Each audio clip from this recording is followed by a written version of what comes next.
The desperate call. The Galactic Council was in chaos.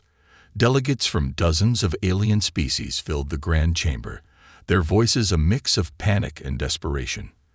The holographic map in the center of the room displayed a grim picture, a growing red wave sweeping across the galaxy, marking the path of destruction caused by the Drekker.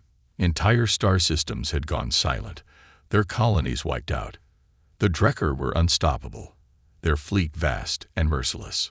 Amid the confusion, Counselor Rivik, a tall insectoid creature from the serene planet Relos Prime, stood to speak. His voice carried over the clamor. We must face reality. The Drekker have outmatched us at every turn. Our fleets are shattered, our defenses are failing, and no species among us has the strength to stop them. We have only one option left. The room fell silent. Everyone knew what he was about to suggest. You don't mean them, whispered Counselor Varsha, a reptilian leader with shimmering emerald scales. Yes, Rivik replied firmly. Humans. A wave of unease swept through the chamber. Humans, the species from the infamous Deathworld called Earth, were both feared and misunderstood. Earth was a planet of extremes. Violent storms, crushing gravity, deadly predators. It was said that everything on Earth was designed to kill, and the humans who lived there had adapted to survive in ways no other species could imagine. They were resourceful, unpredictable, and most of all, dangerous. They're savages, another counselor protested. We've spent centuries keeping them at arm's length for a reason. What makes you think they'll help us? Rivik looked around the room, his gaze unwavering. Because they're our only hope. The Drekker won't stop with us. They'll reach Earth eventually, and when they do, humanity will fight them alone. But if we ask for their help now, perhaps they'll stand with us instead of against us. The chamber erupted into debate, but Rivik had already made his decision. He activated a hidden communication channel, one that had been dormant for decades. A message was sent to Earth, a desperate plea for assistance. Far away, on a cold and barren moon near Earth's borders, the message was received. The moon housed a human military outpost, a fortress carved into the rock. Inside, General Marcus Kane stood before a massive screen displaying the Galactic Council's message. He was a tall man with graying hair and a face hardened by years of war. The alien envoy trembled as they spoke, their holographic image flickering on the screen. General Kane, we come on behalf of the Galactic Council. We need your help. The Drekker are destroying everything. Our fleets are no match for them. Marcus watched silently, his piercing eyes betraying no emotion. The room was quiet, the tension thick. The envoy hesitated before continuing. We know humanity has the strength to fight them. Your technology, your soldiers. You're the only ones who can save us. A younger officer in the room whispered. Are they serious? They've ignored us for centuries, and now they want our help. Marcus raised a hand to silence him. He leaned forward, his voice calm but firm. Why should we help you? For years, your council kept us on the fringes. You feared us, judged us, and left us to fend for ourselves. Now you come to us because you have no other choice. The envoy flinched but nodded. You're right. We did. But now, the galaxy is at stake. Millions of lives. Billions. We're begging you. Marcus stared at the screen for a long moment. Then, to everyone's surprise, he smiled. It wasn't a kind smile. It was the smile of a predator sizing up its prey. You came to the right place, he said. We'll help you. But understand this. We don't fight like you. We don't play by your rules. If we join this war, it becomes our war. Are you ready for that? The envoy hesitated but finally nodded. Yes. Anything it takes. Marcus turned to his officers. Prepare the fleet. If the Drekker want to fight, we'll give them one they'll never forget. As the message was relayed back to the council, the galaxy began to stir. Rumors spread like wildfire. Humans, the Deathworlders, were entering the war. Alien species across the stars whispered in awe and fear. Meanwhile, on Earth, soldiers prepared for battle. Engineers worked tirelessly to outfit their ships, and strategists pored over maps of Drecker-controlled space. Humanity was mobilizing, and for the first time in centuries, the galaxy would see what the Deathworlders were truly capable of. But deep in his heart, Marcus Kane knew the truth. This wasn't just about saving the galaxy. This was humanity's chance to prove they were more than just survivors. They were warriors, and the Drecker were about to learn the price of underestimating Earth. Humanity's reputation. The Galactic Council's decision to call upon humanity sent ripples through the galaxy. It wasn't just a request for aid, it was a gamble. Humanity was known, but not understood. For centuries, Earth had been classified as a Category 5 death world, a planet so hostile that most alien species avoided its system entirely. Those who dared to visit rarely returned, and the few that did brought back stories that bordered on the mythical. Earth wasn't just dangerous because of its wildlife or unpredictable weather. It was dangerous because of the beings who thrived there, humans. In the sprawling spaceport of Drakshal, a neutral hub frequented by species from across the galaxy, news of humanity's involvement spread like wildfire. The port's cantinas were packed with aliens discussing the Council's desperate move. At a corner table, a burly Rulsian trader leaned forward, his 4 eyes narrowed. "You're telling me the Council asked them for help? That's madness." Across from him, a wiry, bird-like Vrelt, cloaked in black, shrugged. What choice did they have? The Drecker are unstoppable. No one else can fight at their level. The Rulsian scoffed. "You've heard the stories. Humans aren't soldiers. They're monsters. They wage war like it's a sport. The last time one of their warships passed through this sector, it scanned our entire colony, twice. I've seen predator races before, but humans, they enjoy it." A grizzled Kaltoran mercenary at the bar overheard and chuckled darkly. His heavy cybernetic arm clinked as he lifted his drink. "You think those are just stories? I fought alongside a human once. They don't just survive. They thrive in war. One of their squads held a mountain pass for 3 days with nothing but rifles and grenades against an entire Drecker battalion." He shook his head. By the time reinforcements arrived, the humans weren't retreating. They were laughing. The cantina grew quiet. Aliens exchanged nervous glances. "Why do you think the Council kept them at a distance?" The Kaltoran continued. "It wasn't fear of their strength. It was fear of what happens when you point humans at an enemy and let them off the leash." Meanwhile, on Earth, humanity's preparations were already underway. In the cold hangars of Orbital Fortress Sigma, soldiers gathered in long lines, suited in advanced exo-armor. Massive starcruisers loomed overhead, weapons glowing faintly under artificial light. Engineers worked day and night to retrofit the ships for war.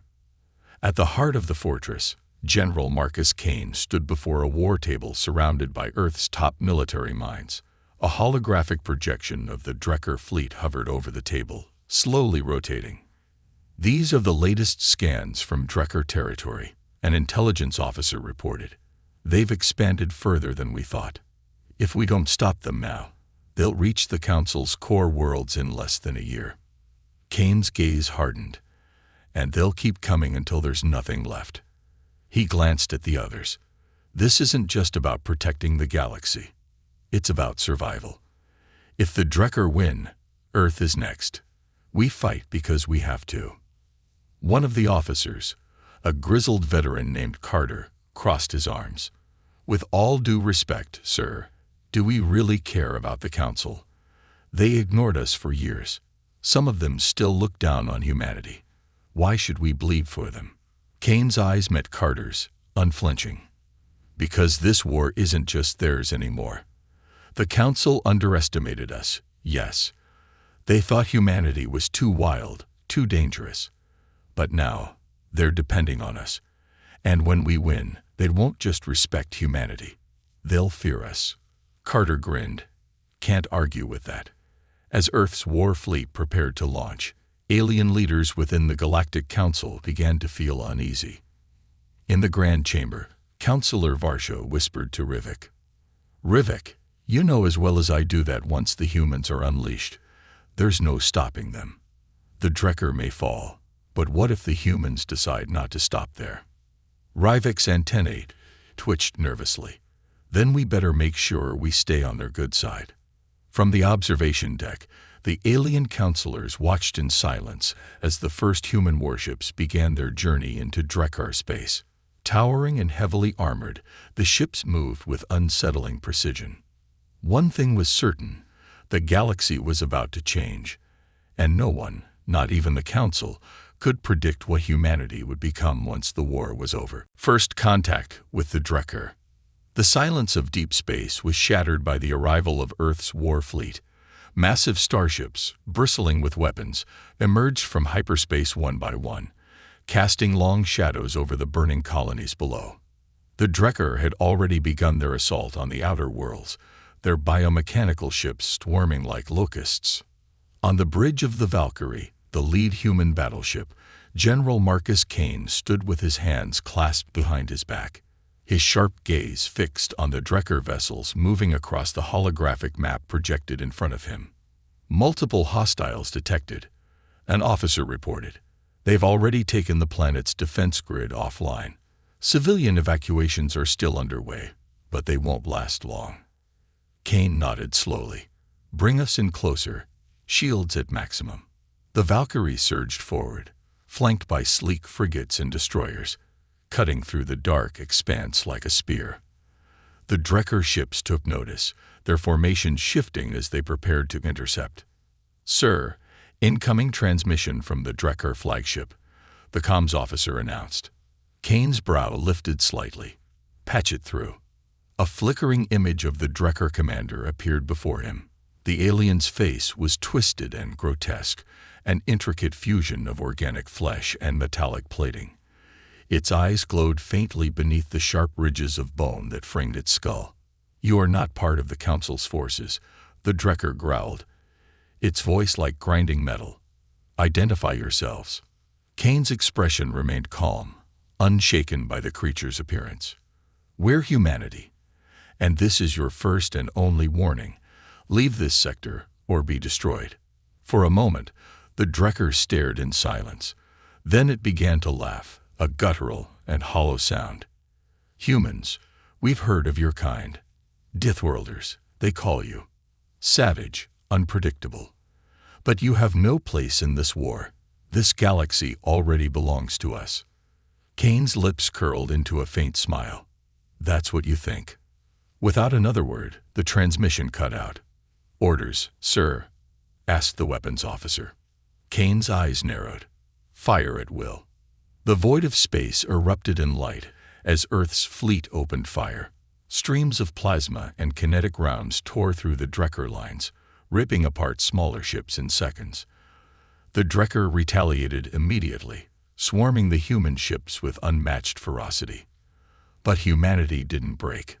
Unlike the orderly, rigid formations of the Council's fleets, the humans fought with brutal efficiency and unpredictable tactics. The Valkyrie twisted sharply, its thrusters firing in rapid bursts to avoid incoming missiles, while destroyers maneuvered between Drekker vessels, exploiting blind spots and weak points. On the planet's surface, Drekker ground forces advanced toward the last remaining evacuation zones. Civilians ran for their lives as Drekker soldiers marched through the burning cities, their bioweapons cutting down anything that moved. Then the drop pods fell from the sky. Hundreds of armored capsules slammed into the ground with thunderous force, scattering the Drekker formations. The pods hissed open, releasing squads of human soldiers clad in advanced exosuits. Commander Sarah Blake led the charge, her visor scanning the battlefield. Squad Alpha, push forward. Suppressive fire on those walkers. The humans moved swiftly, using cover and terrain to their advantage. Drekker soldiers found themselves outmatched, not by strength, but by sheer adaptability. The humans fought with no hesitation, their weapons precise and merciless. A Drekker warlord observed from a distance, its 6 eyes narrowing as it watched the battle unfold. The warlord had faced countless enemies across the galaxy, but never had it seen anything like this. The humans didn't just fight to survive. They fought to win. Blake's squad pressed deeper into enemy lines, securing key positions around the evacuation zone. Civilians cheered as human soldiers ushered them onto transport ships. "Evac complete," Blake reported over comms. "We're holding the line." "Good," Kane's voice replied from orbit. "We're just getting started." Above, the Drekker flagship began to retreat, its damaged hull venting flames into the vacuum. The remnants of their fleet followed, scattering in disarray. On the bridge of the Valkyrie, Kane watched the enemy's withdrawal with cold satisfaction. "Signal the Council," he ordered. "Let them know the Drekker are running." The comms officer hesitated. "And if they ask how we did it?" Kane's eyes hardened. "Tell them we did what humans do best." As the Drekker fled, word of humanity's victory spread across the galaxy. Alien fleets that once doubted Earth's strength now saw them as something far more dangerous, a force that could not only stand against the Drekker, but drive them back. But Kane knew this was only the beginning. The Drekker would return, and next time, they would come in greater numbers. He turned to the officers gathered around him. "Prepare the fleet. We're not waiting for the Drekker to come back. We're taking the fight to them." And as Earth's warships surged forward into the dark expanse, the galaxy watched in silence. The humans had entered the war, and nothing would ever be the same. Humanity's unorthodox tactics. The Drekker had expected resistance. They had faced countless enemies across the stars, each species crumbling beneath their overwhelming force. But this was something else entirely. On the barren surface of Valkar 9, a once thriving colony reduced to rubble, the Drekker warlord Karzul watched as his forces advanced through the smoking ruins. His soldiers moved in perfect synchronization, towering biomechanical walkers crushing debris underfoot as swarms of smaller drones swept through the wreckage, hunting survivors. The planet should have fallen hours ago. The Drekker had already disabled the planetary defenses and driven the local militia underground. Yet despite their best efforts, human forces refused to break. Karzul's cold, reptilian gaze shifted toward the horizon, where plumes of smoke spiraled into the sky. Scattered gunfire echoed from the distance, growing louder by the minute. His second-in-command, a twisted amalgamation of metal and flesh, approached cautiously. "The humans are dug in deeper than we anticipated," the commander growled. "They fight differently." Karzul sneered. "Differently? Explain." The subordinate hesitated. "They aren't holding defensive lines like the Council forces. They move. They strike fast, then disappear. They use the terrain against us." Before the warlord could respond, an explosion tore through the valley ahead.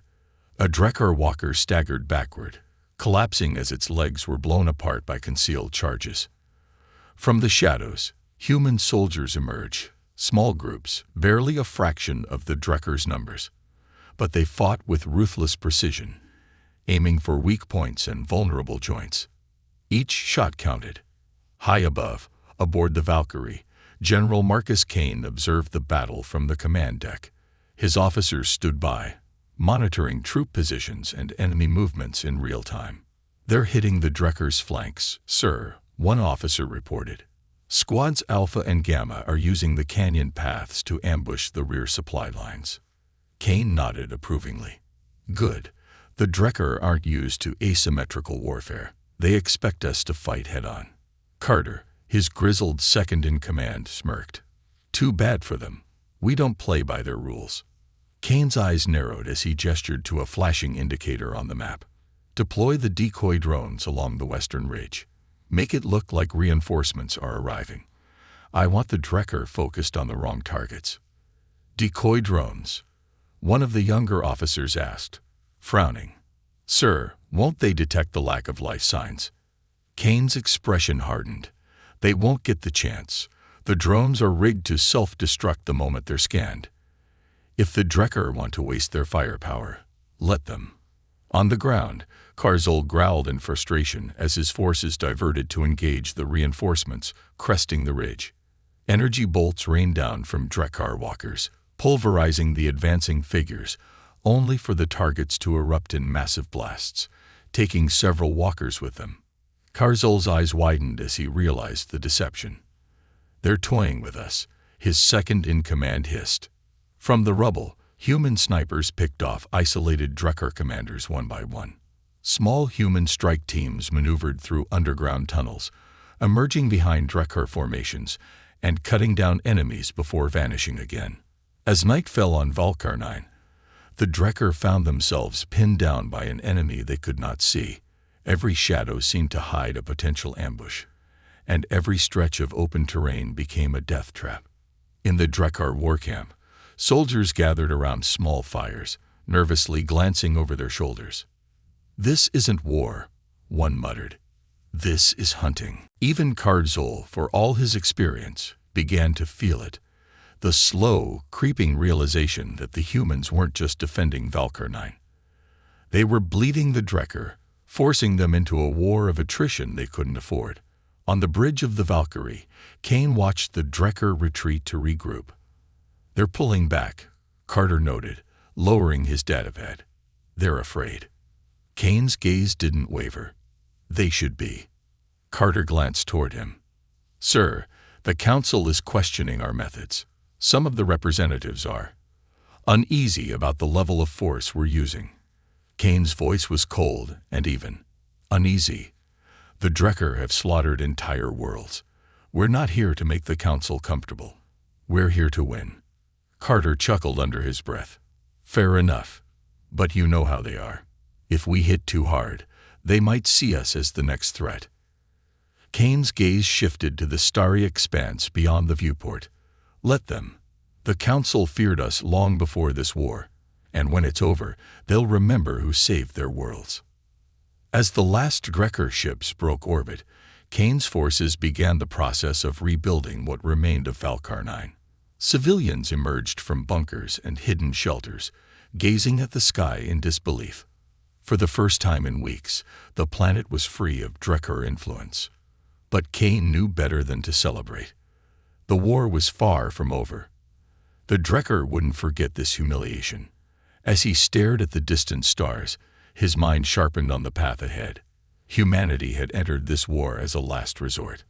But by the time it was finished, they would be the deciding force, the apex predators of the galaxy. And nothing, not even the Drekar, could stop what was coming. Turning the tide. The Drekar retreated, but humanity wasn't content to let them lick their wounds. Across the outer colonies, news of the victory on Valkarnine spread like wildfire. For the first time, Drekar forces had been pushed back, not by the combined might of the Galactic Council, but by a single species, humanity. The message was clear. Humanity didn't just survive. They dominated. In the cold void of space, the human war fleet mobilized once more. Aboard the Valkyrie, General Marcus Kane stood at the command deck, gazing at the swirling blue expanse of hyperspace outside the viewport. The ship's engines hummed softly, a faint but constant reminder that war never truly rested. "Sir, we've identified the next Drekar target," Carter announced as he approached, holding a datapad.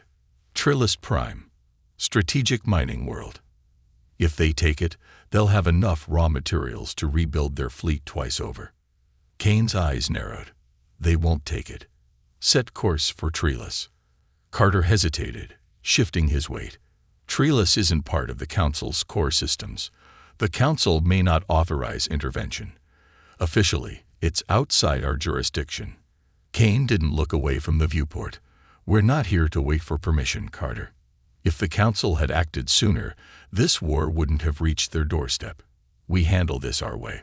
A faint grin tugged at Carter's lips. "I thought you'd say that."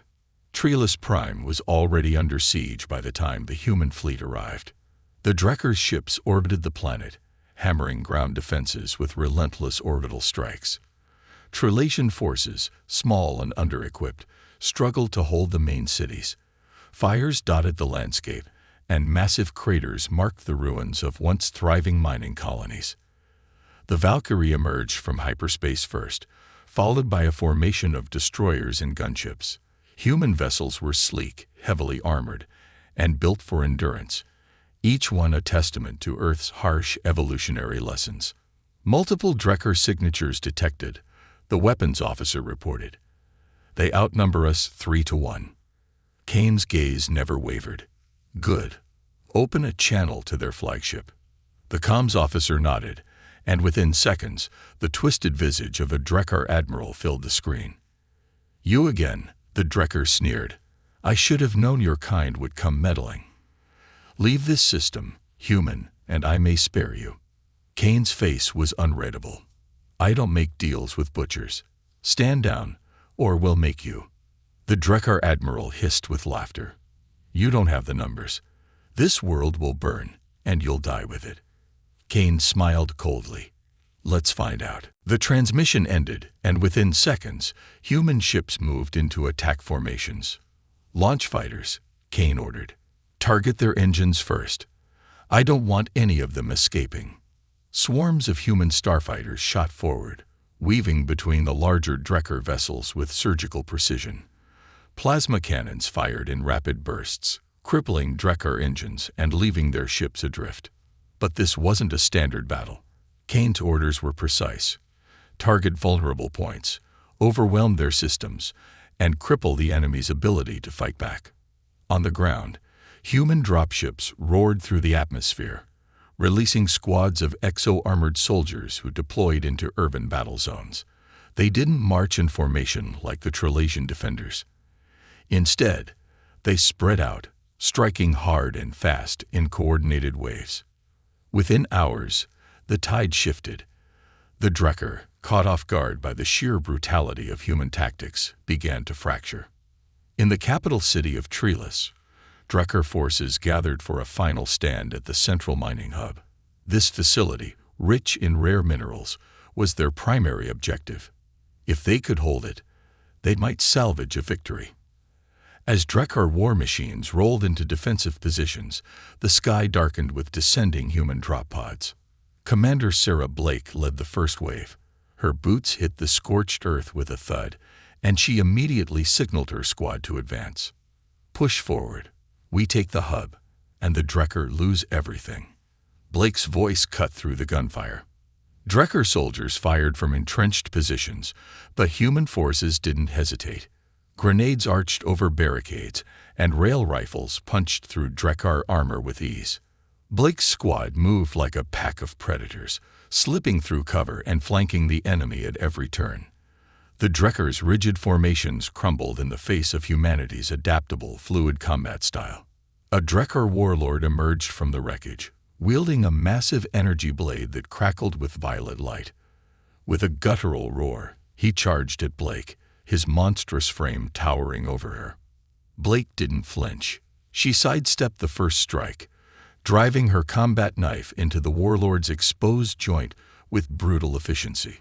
As the creature staggered, her squad unleashed a volley of gunfire, reducing him to smoldering ruin. By nightfall, the mining hub belonged to humanity.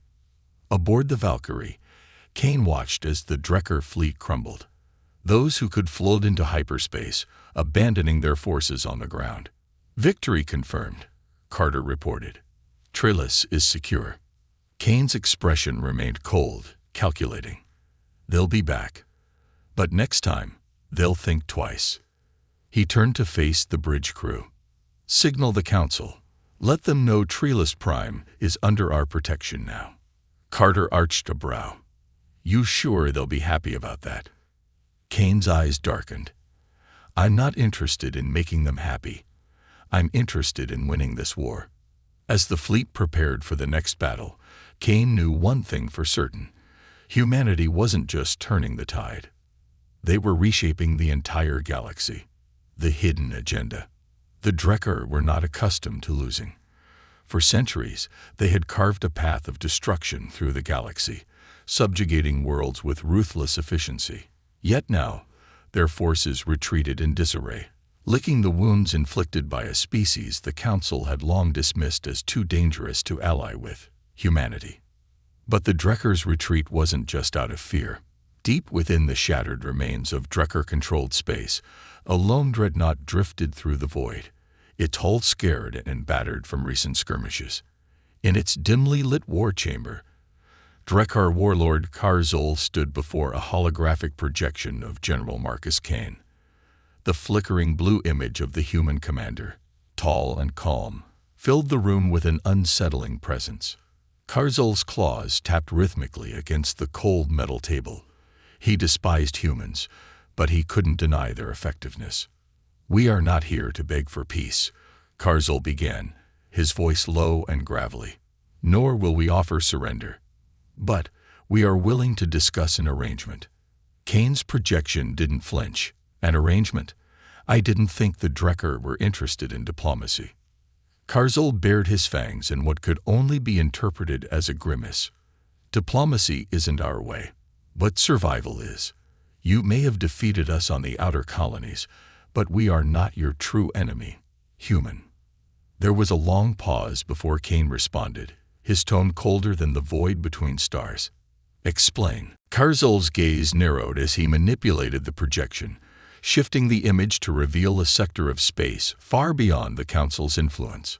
A dark cluster of stars appeared on the map, with several systems marked as annihilated. "This," Karzul said, gesturing toward the map, "is what we were running from." Kane's eyes narrowed as he studied the data. The destruction was complete. Entire star systems were devoid of life, their planets scared beyond recognition. There were no survivors. Kane leaned forward slightly. "What did this?" Karzul's voice lowered. "A force far worse than anything you've encountered. We call them the Nyrex. They are ancient, predatory, and relentless. They do not conquer. They consume." Kane remained silent, his expression unreadable. The Drekkar warlord continued. "We moved toward Council space to escape them. We believed the Council's combined fleets would slow them. But the Council is weak. And now, with your intervention, the Nyrex will turn their attention here. You've made yourself a target." Kane studied Karzul for a long moment. He could see the flicker of truth in the Drekker's eyes. The scars along the warlord's armor weren't from mere skirmishes. They were from something far more brutal, something that even the Drekker feared. "You're asking for an alliance," Kane said finally. Karzul sneered. "Call it what you will. But if humanity wishes to survive, we must face the Nyrex together." Kane's gaze didn't waver. "I'll take it under consideration." With that, the transmission cut off, leaving Karzul alone in the cold, empty war chamber. Aboard the Valkyrie, Kane turned toward Carter, who had been watching the exchange from the shadows. "You believe them?" Carter asked, crossing his arms. Kane exhaled slowly, his eyes fixed on the map still glowing before them. "I don't trust the Drekker, but I believe their fear is real. And if there's even a chance the Nyrex are coming, we can't afford to ignore it." Carter grunted. "And the Council? They'll want to know about this." Kane's eyes darkened. "The Council doesn't need to know everything. They'll panic, and panic leads to mistakes." Carter smirked. "You've always had a way of bending the rules, General." Kane's gaze shifted back to the stars. "I'm not bending them, Carter. I'm rewriting them." 3 weeks later, at a hidden human outpost near the galactic rim, the Drekker's arrangement began to take shape. Drekker engineers and human scientists worked side by side, developing hybrid technology. Nyrex detection systems, advanced weaponry, and stealth cloaking fields designed to mask entire fleets. It was a fragile partnership, and tension ran high. Every Drekker aboard the station was shadowed by a human marine, and every human technician watched their alien counterparts with suspicion. In the heart of the facility, Kane and Karzul stood in silence, watching the construction of a new class of warship, one built for a battle neither species could afford to lose. "This isn't the first time we've fought alongside enemies," Kane remarked. Karzul's eyes narrowed. "Nor will it be the last." Kane smirked faintly. Let's just hope it doesn't end with one of us stabbing the other in the back. Karzil let out a low guttural laugh. For now, human, we need each other. But when the Nyrex are gone, all debts will be settled. Kane's smile faded. He knew the Drekkard would never be true allies. But for now, they were a necessary evil. And as the construction yards buzzed with activity, Kane couldn't shake the feeling that the galaxy's darkest hour was yet to come. But when it did, humanity would be ready. Humanity, the shield of the galaxy. The warning came faster than expected. Barely 2 months after the uneasy alliance with the Drekkar, long-range probes stationed at the galactic rim stopped transmitting. One by one, outer systems went dark, their signals vanishing into the void. By the time the Galactic Council realized the threat was real, entire colonies had disappeared without a trace. It wasn't war, it was annihilation. On the bridge of the Valkyrie, General Marcus Kane stood in silence, staring at the faint traces of destruction displayed on the war table. The Nyrex had arrived. Carter, his ever-present second-in-command, leaned on the edge of the table, frowning. 3 systems gone in under a week. Not a single distress call. No survivors. Just gone. Kane's gaze didn't shift. What about Trillis Prime? Safe for now. But they're moving fast, Carter replied grimly. We won't be able to defend every colony if they keep this pace. A silence hung over the room, broken only by the hum of the ship's engines. Around them, officers exchanged uneasy glances, the weight of the situation pressing down like a gravity field. They're testing us, Kane said finally, his voice cutting through the tension. Carter raised an eyebrow. Testing us? Kane's eyes narrowed as he zoomed in on the latest attack site. Look at the pattern. They're hitting small systems on the fringes, places with minimal military presence. They're probing for weakness. Carter exhaled sharply. So what do we do? Shore up defenses. Call for reinforcements. Kane shook his head. No, we draw them in. A murmur rippled across the room. Sir? One of the officers asked hesitantly. Kane's gaze hardened. The Council's fleets will scatter the moment they hear about this. They'll fortify the core worlds and leave the outer colonies to burn. He looked around the room, his voice unyielding. But we're not the Council. We fight for every inch of ground, no matter how small. Carter smirked. You're planning to make a stand, aren't you? Kane nodded.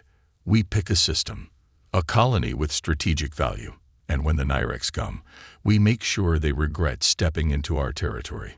3 weeks later, the colony of Ravos V hung on the edge of Drekkar space, an isolated mining world with little significance to the Council. To the Nyrex, it was just another target. But as the first Nyrex warships emerged from hyperspace, they were greeted by something far different from the usual desperate resistance. Human ships, a full fleet, led by the Valkyrie, stood between the Nyrex and the colony below. The Nyrex fleet, unlike the Drekkar's biomechanical designs, appeared as jagged obsidian constructs, hulking vessels with shifting, organic surfaces that seemed to ripple and breathe. There was an unnatural stillness to them, as if the ships themselves were alive. On the bridge of the Valkyrie, Kane watched as the Nyrex ships spread out in eerie silence. Hold the line, Kane ordered, his eyes fixed on the enemy. No one fires until I give the command. Carter leaned forward, lowering his voice. They're not moving. It's like they're waiting for something. Kane's jaw tightened. They're watching us, just like we're watching them. For a long moment, nothing happened. The 2 fleets drifted in silence, the stars between them the only witness to the impending clash. Then, without warning, the Nyrex ships surged forward.